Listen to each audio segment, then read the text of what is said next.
Okay. Bring it on.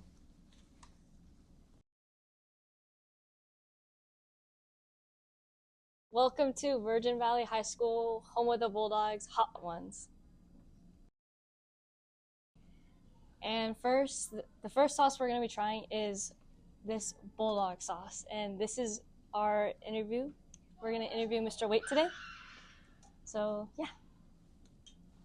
And take a bite. Oh.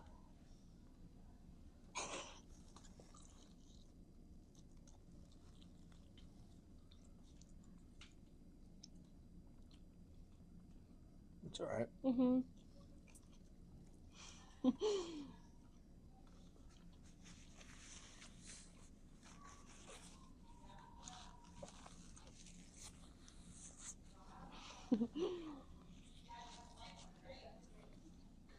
Okay. So, Mr. Waite, Yes. what legacy do you want to leave behind you? Actually, I have two quick answers to that. One is I would love every student on this campus to feel that they were welcomed and safe on this campus. They could pursue what they wanted to do, and they felt safe on campus. And the second thing is I would like every kid to be able to end up in the career they want once they graduate. So I sat next to someone at a conference once, and he goes, every student has three options when they graduate. They can enroll in a trade school or university, they can enlist in the military, or they can employ in some job. So I feel if I can help kids do one of those three things and feel successful when they graduate. That's like so like heartwarming as like a student, like knowing like you're willing to do that for like us kids here. And it's like really like. Well, thank you. That's sincere. That's what I want. What experiences has shaped you as an individual? I actually graduated from Virgin Valley High School back in 1994, so it's been a long time. When I was a senior in high school, I played basketball, really enjoyed basketball, and we lost to Urington in overtime, and it broke my heart. But it did teach me that it's possible to lose something and wake up the next day and life goes on. And then I chose to go to college. So the first would be the loss. That's something that kind of shaped me, kind of accept failure. And then I was a missionary. So I served a mission in Spain back in 95 to 97.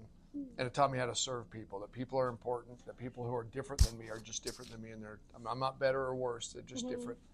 So it taught me how to serve people and accept people.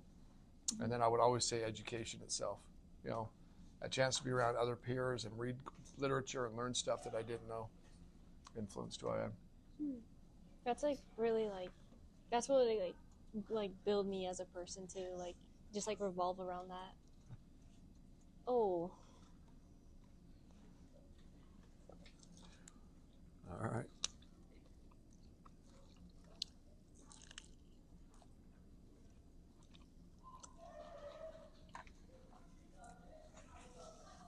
What was that one? What was it, two? Bell peppers. Okay.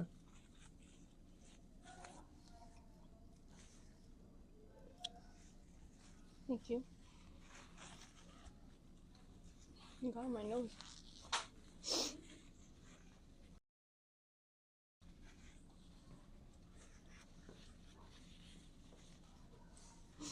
So, question 3. If you could change one thing in your life, what would you change? I'd probably win that state championship. I would go all the way back and win the state championship. Outside of that, honestly, I mean, there are things that I would love to have differently.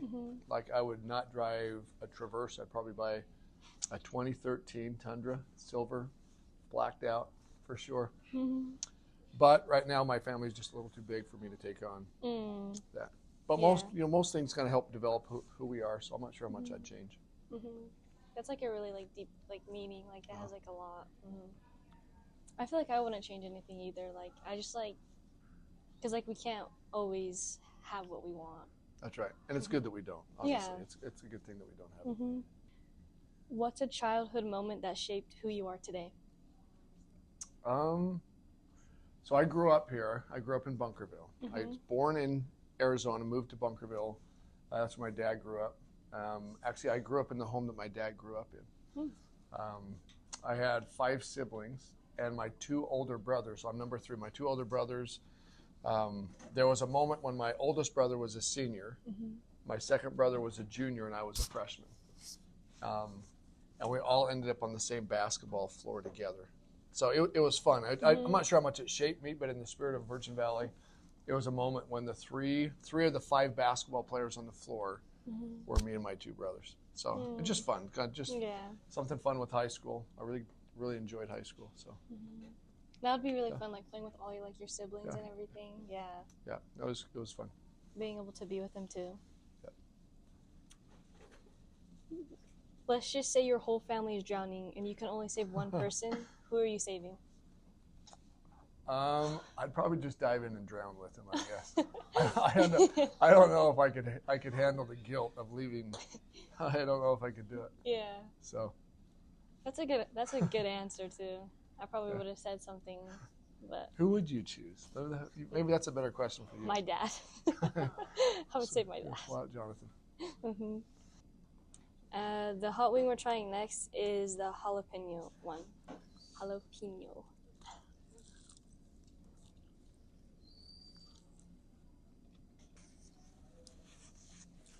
Good.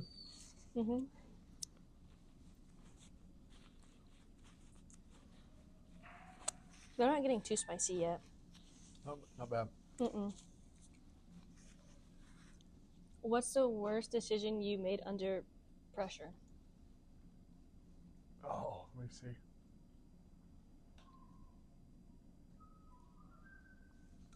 I'm not sure if this counts, but it happened like 3 years ago. So we had a band teacher resign. If you guys remember, who was the band teacher before? Brittany Wagner. It was Brittany Wagner. So Brittany Wagner resigned her position as the band teacher. And Riley Fry was the principal at the time. And he told me to go hire a band teacher. So without talking to anybody, and this was the mistake, without talking to anybody, I hired Daryl Richardson. Good dude. He was here for a year and left a couple years ago. So I don't know how big of a deal it was, but the problem is the kids that he was going to be teaching and the adults he would be interacting with, I did not take any of their advice. I just hired an applicant and pulled him into the situation. And the problem with that was he was not a big marching band guy. He was very much a jazz band, pep band guy. So my decision put a whole group of marching band kids in kind of limbo. I kind of marginalized them just a little bit. Like an awkward situation. That's right. That's right. So I learned a lesson that when you hire like a band teacher and a coach, it really does need to be a community voiced process. So not a major mistake. I learned from it, but definitely like something to like look out for next time. That's right. Absolutely. What jobs did you have before your current job? So I worked UPS for a while. I had to get up really early in the mornings. I drove down to the UPS store, and I would unload boxes and put them on a conveyor belt. And I was promoted, so I was able to stand in front of the conveyor belt and take off the boxes and put them in the trucks that you guys see deliver boxes. As a note, UPS is actually a really good job. They pay really well. Their insurance is really good. I just really wanted to be an educator, but it helped me get through college. I mowed lawns growing up for Andy Levitt and Jesse Whipple. The current mayor and I would spend summers mowing lawns together. That's like so weird. I would never see you being being that, like having that job. No, I tell you, I so enjoyed working with Jess Whipple. Literally, well, it wasn't honestly silly as much as like I was just like short shorts, honestly, and like no socks basically, and like no shirt, So we were really dark. We worked in the heat of the summer. The only pro about that is being dark. Being dark. Oh, we were that. Yeah. So this one we're gonna try is the smoked Serano. Ooh.